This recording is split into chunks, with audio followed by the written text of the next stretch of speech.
Salut tout le monde, j'espère que vous allez bien, je suis ravie de vous retrouver pour cette première vidéo du mois de juin.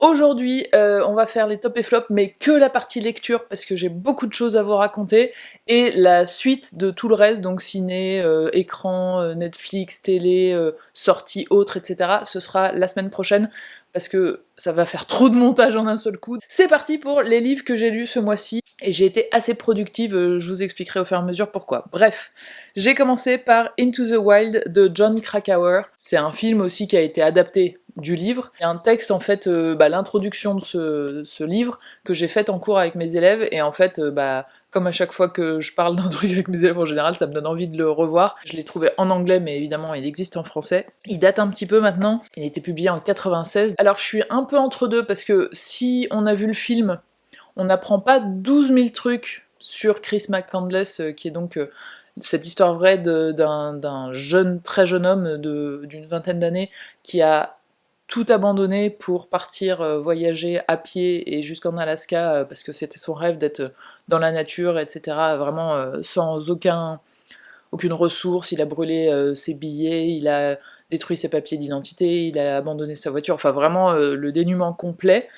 Et pas de spoiler puisque c'est le fait divers, on a retrouvé son corps en Alaska 4 mois plus tard. Et donc ce journaliste a écrit un article là-dessus, et en fait le fait d'écrire l'article l'a tellement passionné qu'il a voulu en écrire un livre.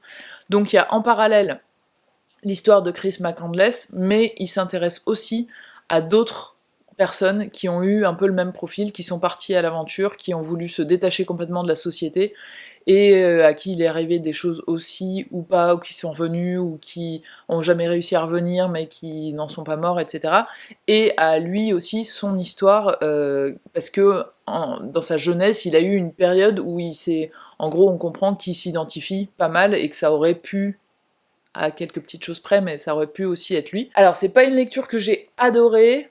La première partie, je l'ai trouvée, comme j'avais vu le film, je vous dis, on n'apprend pas grand chose, donc j'étais là, bon, si vraiment tout est dit dans le film, voilà. Mais la deuxième partie s'éloigne un peu de Chris McCandless et nous raconte d'autres choses, et donc j'ai trouvé intéressant. C'est pas ma recommandation numéro 1, mais moi j'ai bien aimé le lire. Le deuxième, qui n'a rien à voir, qui s'appelle Je suis une fille sans histoire de Alice Zeniter, et là, énorme coup de cœur, vraiment je vous le conseille, il est très très fin, il se lit, je l'ai lu en une après-midi, et vraiment, même le sujet, je le trouve hyper original. C'est un essai, et elle s'est intéressée à la façon dont on raconte les histoires, donc moi je pensais que c'était sans histoire, on parle pas des femmes dans l'histoire, dans les cours d'histoire par exemple, et même pas du tout, c'est dans la narration, dans le fait de raconter des histoires, dans la fiction, et elle explique pourquoi certaines histoires ont passé l'épreuve du temps et pourquoi d'autres non.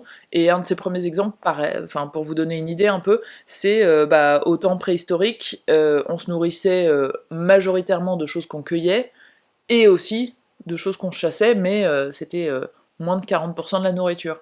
Et pourtant, les histoires qui nous restent aujourd'hui, c'est plutôt de la chasse au mammouth, parce que c'est des histoires qui sont un peu plus palpitantes, où il y a du suspense, où il y a un peu un côté dangereux, et c'est beaucoup moins palpitant de raconter des gens qui cueillent des choses.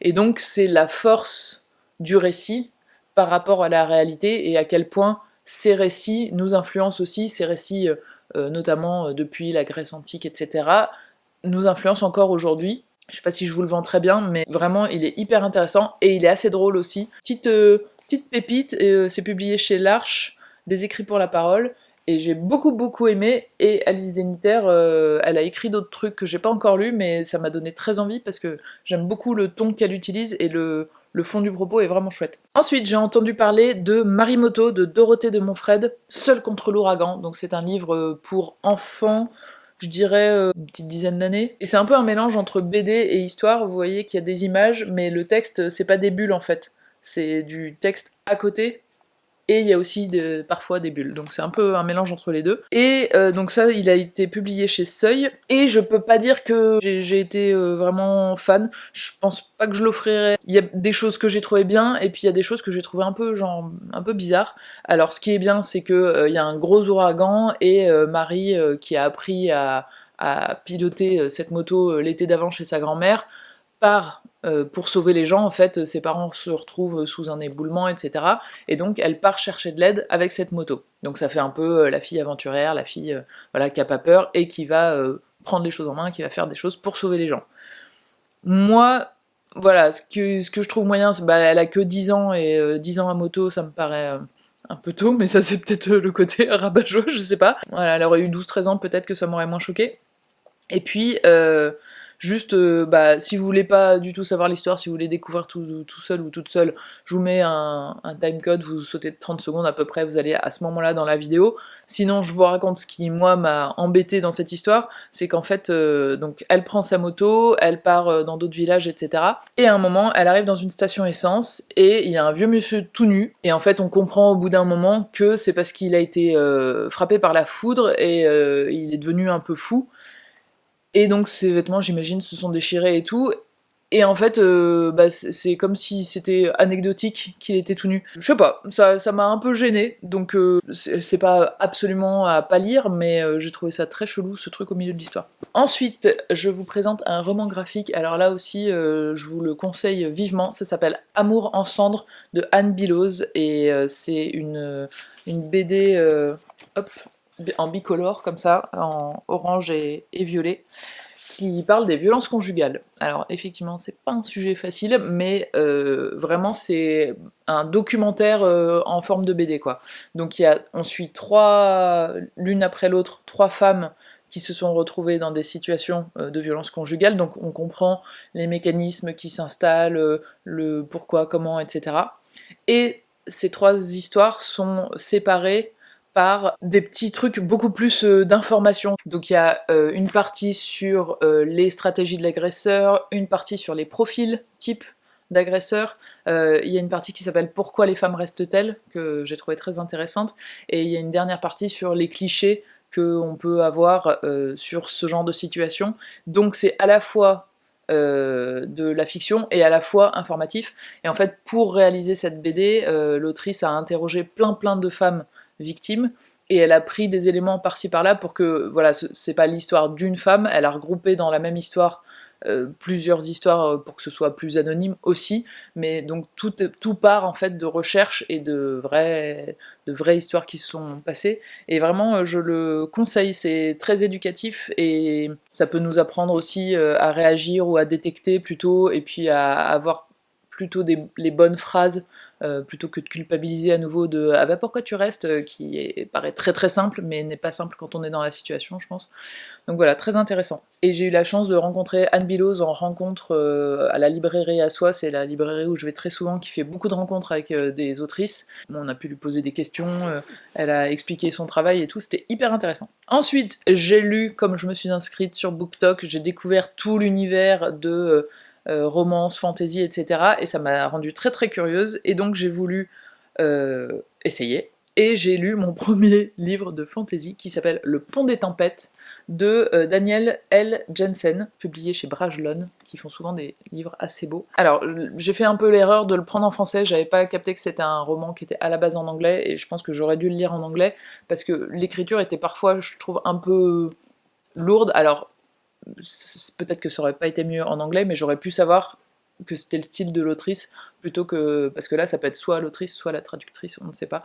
Alors, pour l'histoire, et c'est le pitch vraiment qui m'a fait choisir celui-ci, il y a plusieurs royaumes, mais les 2 principaux, il y a 2 royaumes, je vais vous faire des gestes avec les mains, comme ça ce sera clair, et il y a un accord de non-agression, un truc commercial, bref, entre les 2 rois, qui stipule notamment que ce roi-là devra donner une de ses filles pour que le fils de ce roi-là l'épouse dans quelques années.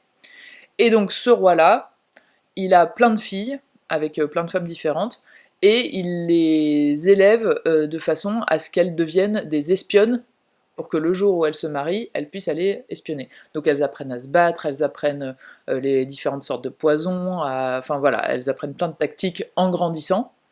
Et le jour J, on va suivre une qui va se marier de l'autre côté, et qui arrive, on la suit quand elle arrive, dans ce second royaume. Et je trouvais ça un peu cool d'avoir ce côté un peu badass, la fille qui vient espionner.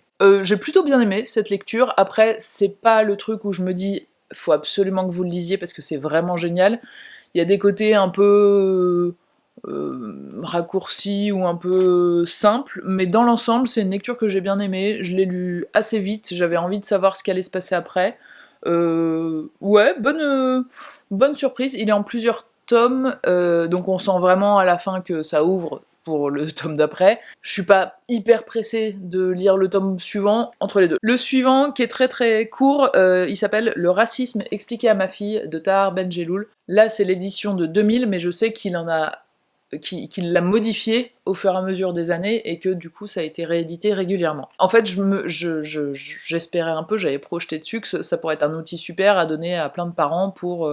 Et en fait, j'ai trouvé le discours pas nul du tout, hein, mais je me voyais pas m'en servir pour voilà, discuter avec un enfant, et il y a plein de raccourcis un peu enfin pas plein, mais quelques-uns qui m'ont gêné un petit peu, et en fait ça j'ai trouvé ça hyper intéressant. À la fin, en fait, comme il était déjà sorti depuis plusieurs années quand il y a eu cette édition, il parle des réactions des gens, parce qu'il est passé dans des écoles pour faire des interventions, Tahar Ben-Jelloun, pardon, et il a eu des questions d'élèves, et aussi il a eu beaucoup de courriers, et donc il dit bah voilà, beaucoup de gens ont réagi sur tel endroit, un des trucs qui m'avait un peu interpellée.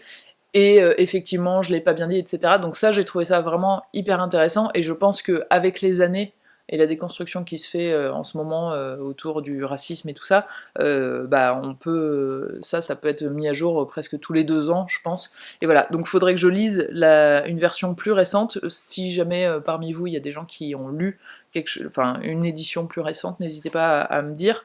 Mais voilà, c'était quand même intéressant, mais entre deux, on va dire. Ensuite, j'ai lu Le sexocide des sorcières de Françoise Daubonne. C'est un texte de 1999 qui vient d'être réédité dans une nouvelle collection qui s'appelle Nouvelle Lune, au Diable Vauvert. Et donc c'est un texte qui parle de...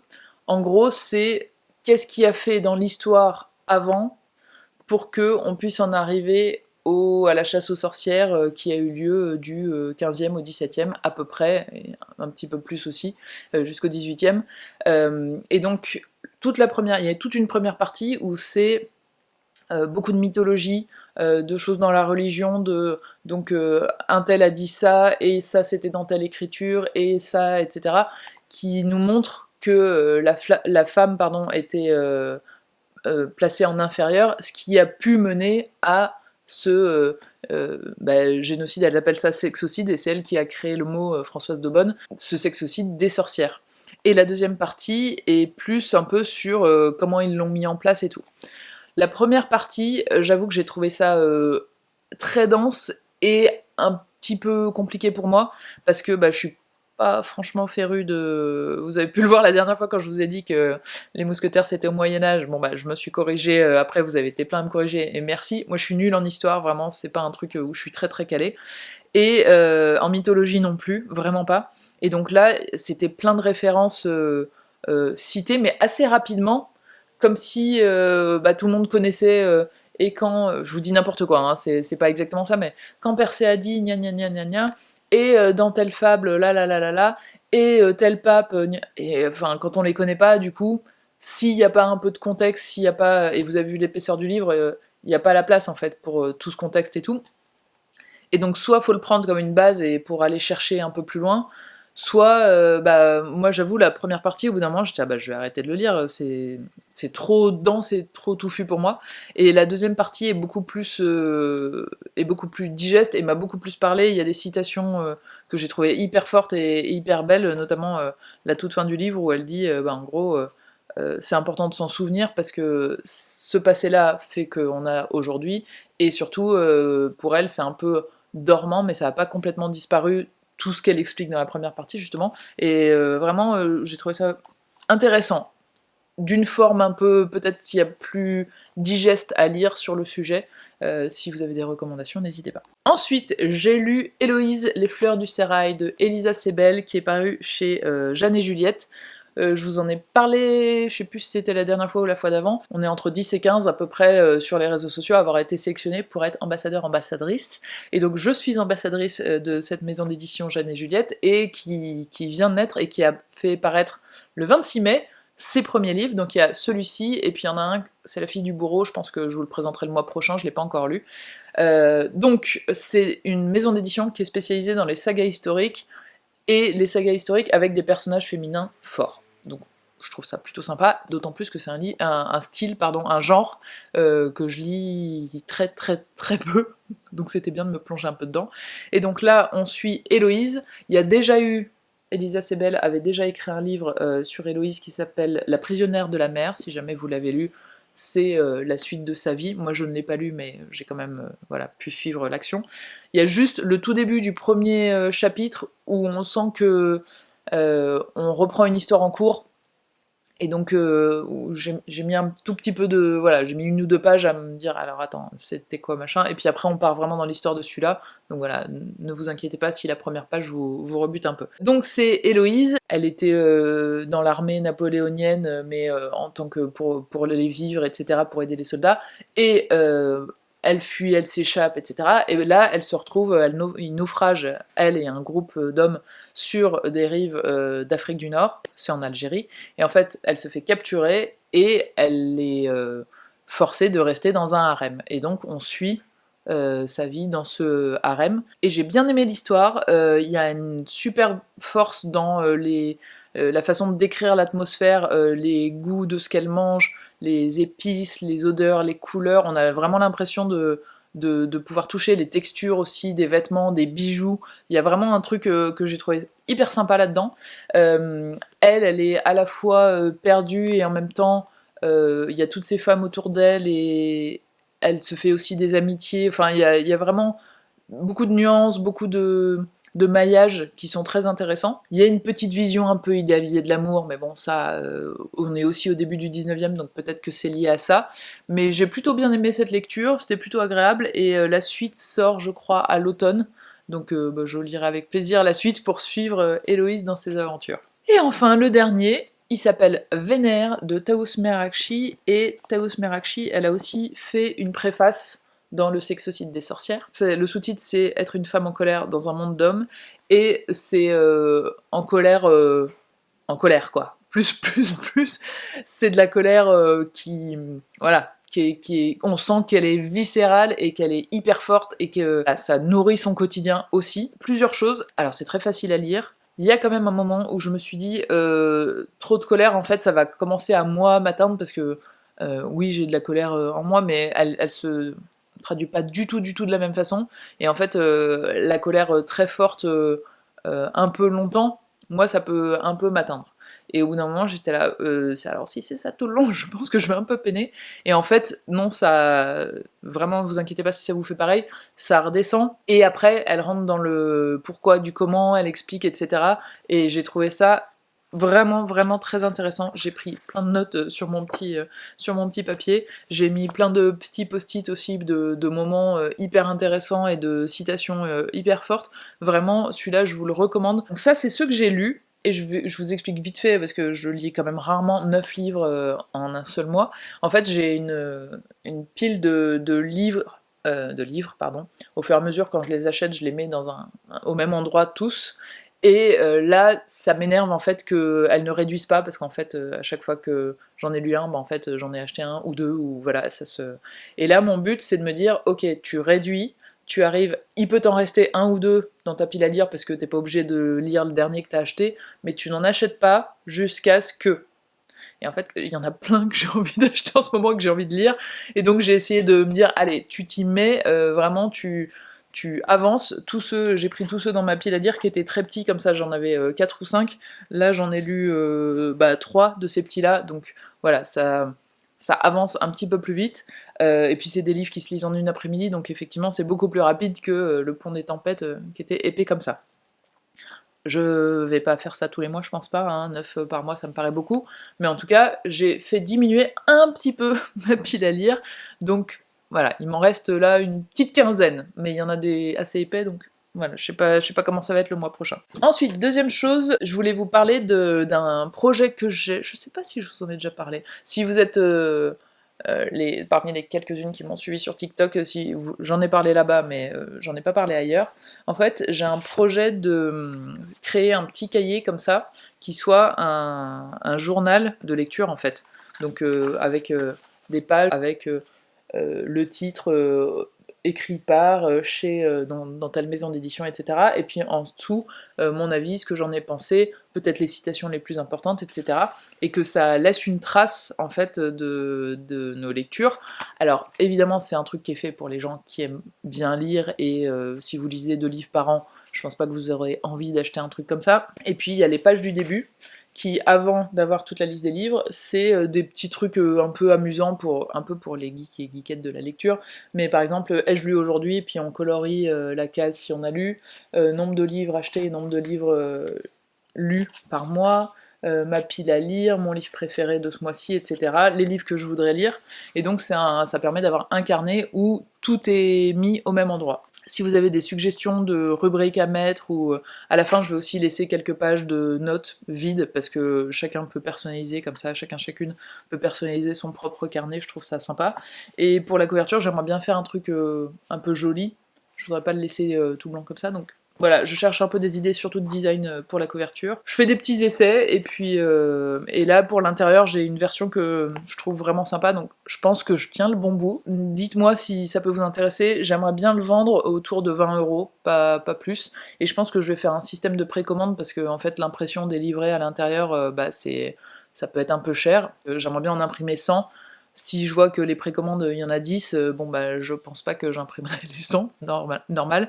Et chez l'imprimeur, c'est toujours dégressif les prix, donc si j'en vends que 10, en fait, j'avais regardé pour en imprimer 10, j'arrivais à 19€ je crois l'unité, donc si je le vends 20€, autant vous dire ça n'a pas du tout d'intérêt. Je réfléchis à tout ça, mais si vous avez des suggestions ou des idées, ou si ça vous intéresse et que vous savez que vous en précommanderiez, n'hésitez pas à me dire, comme ça ça peut m'aiguiller un petit peu. Ah oui, la chose d'après dont je voulais vous parler, c'était les petits post-it très fins comme ça.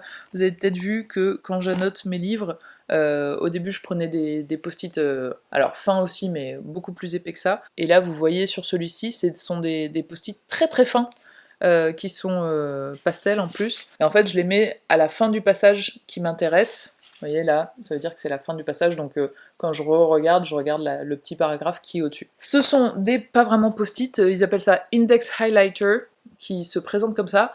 Il y a sur chaque couleur que vous avez, c'est un petit tas c'est des autocollants en fait, donc je les détache, et vous voyez j'en ai mis un en biais là parce que j'ai déjà commencé à l'utiliser, je les coupe, j'en prends qu'une petite partie, c'est pas la peine de prendre tout ça, mais ils sont un tout petit peu transparents, donc ça peut aussi servir de surligneur où vous abîmez pas votre livre. Moi j'aime pas trop écrire sur les livres, peut-être que ça peut changer, mais pour l'instant pas de ouf. Et ça je les ai trouvés pour les Lyonnais et les Lyonnaises dans une papeterie, trop génial.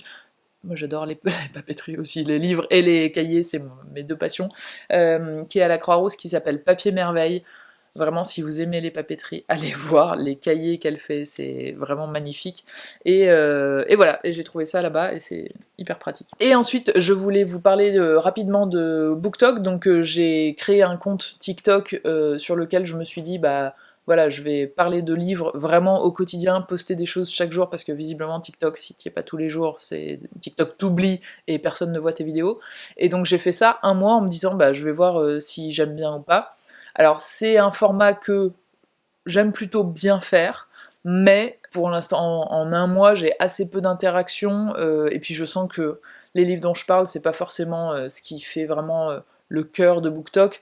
Je pense aussi que je suis peut-être un peu vieille par rapport aux gens qui regardent TikTok, et en fait, moi, en tant que consommatrice, je comprends l'engouement, et je vais y rester parce que ça me fait connaître des livres que je connaîtrais pas du tout, et des genres qui sont très différents de moi, et puis de voir un peu ce que les gens lisent. Par contre, je vais arrêter de faire des vidéos dessus. Ça m'apporte pas tant que ça, et ça me fait un peu de boulot tous les jours qui est pas indispensable. Et ah oui, c'est ça en fait qui m'a décidé, c'est qu'il y a une créatrice de contenu que j'aime beaucoup qui s'appelle Marion Éditrice, qui est donc éditrice freelance, et qui a un BookTok qu'elle alimente beaucoup, et elle disait que en fait pour commencer à gagner pas mal d'abonnés, au tout début elle faisait genre 3-4 vidéos par jour pour que l'algorithme la reconnaisse et la recommande à plein de gens, et que du coup ça a hyper bien démarré, et qu'en fait je sais plus, à un moment, elle avait pas trop le moral et elle a été malade, donc elle a pas posté pendant 5 jours. Et en fait, l'engagement et le fait que TikTok propose sa vidéo à d'autres a complètement chuté, alors qu'elle avait beaucoup de contenu vachement fort. Et en fait, je me suis dit, mais du coup, c'est une pression de fou de devoir vraiment. Moi, je faisais une par jour, déjà, je trouvais ça bien, mais 3-4 par jour, non, j'aurais j'aurais clairement pas l'énergie, donc c'est plus ça en fait. Et enfin, je vais terminer là-dessus, j'ai un dernier livre que j'ai acheté, que j'ai pas vraiment lu, parce que c'était une pièce de théâtre que je suis allée voir, et j'ai voulu acheter le texte de la pièce de théâtre. C'était au Théâtre de la Croix-Rousse, et la pièce s'appelle La Tendresse, qui est mise en scène par Julie Berès, et qui a été écrite par Julie Berès, Lisa Guez, Kevin Keiss, ou Kiss, je sais pas comment ça se prononce, et Alice Zeniter, qui est celle qui avait écrit ça, qui a collaboré aussi à l'écriture. La pièce était trop bien, j'y suis allée vraiment par hasard, et c'était génial. La tournée, pour l'instant, est finie, c'était les dernières dates que j'ai vues, mais elle reprend normalement au mois d'octobre. Si vous voulez aller la voir, n'hésitez pas à les suivre sur Instagram, ça s'appelle La Tendresse Officielle, et c'est un groupe d'acteurs, enfin, c'est hyper bien. La façon dont ils questionnent justement la masculinité dans cette pièce est hyper intéressante. Et donc, le livre, c'est un diptyque. Il y a d'abord Désobéir, c'est une pièce que j'ai pas lue, mais qui avait l'air aussi hyper intéressante sur les questionnements des femmes. Et la deuxième partie, ça s'appelle La Tendresse, et c'est des hommes qui questionnent la masculinité. En fait, je l'ai vu, et en sortant, je me suis dit, il y a plein de trucs où je m'étais dit, waouh, c'est super, et en sortant, j'étais mince, c'était quoi déjà qui était super? Donc quand j'ai vu qu'ils vendaient le livre, et ben je l'ai acheté, évidemment. Je vous encourage à aller voir la pièce. C'est un mélange pour vous donner un petit peu envie de. Il y a des trucs très drôles, il y a des trucs très émouvants, il y a des trucs durs, il y a de la danse, il y a de la musique un peu forte qui est bien. Donc voilà, c'est un mélange de tout ça.